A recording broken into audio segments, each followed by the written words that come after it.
ॿी अहम टिप जेका मां तव्हांखे ॼाणां थो, अक्सर शादीशुदा माण्हू बेड ते जीअण कंदा आहिनि कमरे में वञी।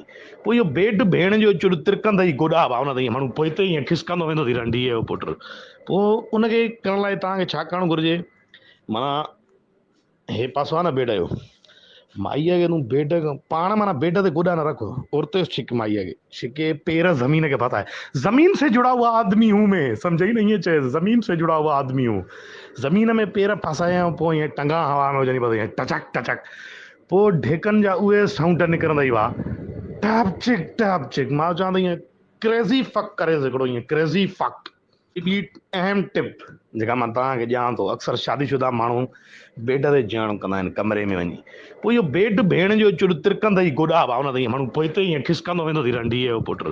पोइ उनखे करण लाइ तव्हांखे छा करणु घुरिजे, माना हे पासो आहे न बेड जो, माईअ खे तूं बेड पाण माना बेड ते गोॾा न रख, उरते छिक माईअ खे, छिके पैर ज़मीन के पता है, जमीन से जुड़ा हुआ आदमी हूं मैं, सम्झई न, ईअं चए जमीन से जुड़ा हुआ आदमी हूं।